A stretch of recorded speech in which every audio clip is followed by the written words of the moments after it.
Master. Teresa, what a beautiful speech. Your objectives were to confidently deliver information in an upbeat manner, to use visual aids for the first time, and to look at the camera more than at your notes. So I'm going to speak to the first two. I mean, it sounded like you knew your topic. You did your research and it showed in your confidence. When you were delivering your speech, your tone was calm, it was confident, which I just loved, and you had me hooked. I love history, so to me the topic was really interesting. Using visual aids for the first time, I mean, first time, that is pro level use of visuals. I really loved your visuals. I'm not sure if you're using Canva, or I don't think you're using PowerPoint. I'm guessing you're working with Kelly. She kind of gave you some tips there, because that looked like Kelly's work. But it was beautiful, and it was simple. Sometimes we try to add so many different visuals and it just distracts from you. You're supposed to be the focus of the speech. They were on theme, which was really, really great also. Now, for areas of opportunity, to look at the camera more than at your notes. If I had to put a split, I think you're looking 70% at the camera and 30% at your notes.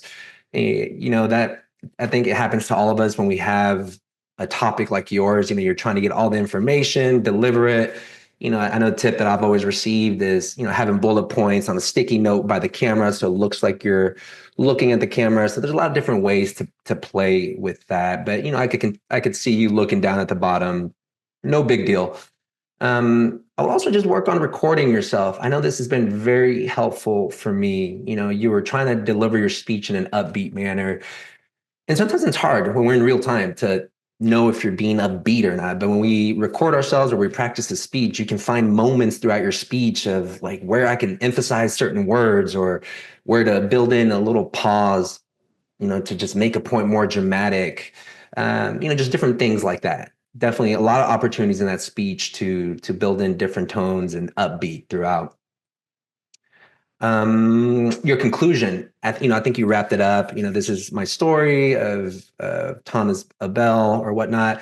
I think your conclusion, you could have wrapped it up. You could have just tied it up, and this is how it relates to the names of the men in my family, and this is all in preparation for my, for the speech I'm going to give for my great uncle's 90th birthday. Just different opportunity there to summarize the entire speech. Loved your title. I mean, you had me hooked. I saw the title. I was like, okay, that's, sometimes the title gets us really anticipating what the speech is going to be. And love the why behind the speech. I love hearing speeches that have like that, that why as to why you're doing it. It kind of brings us inside of how you're thinking, your heart, and just the intent of the speech itself. And you bounce back from the mute that gets us all at some point. We all go through that mute incident. And your pace was exceptional, calm and composed tone. Great speech, Reese. I can't wait for the next one.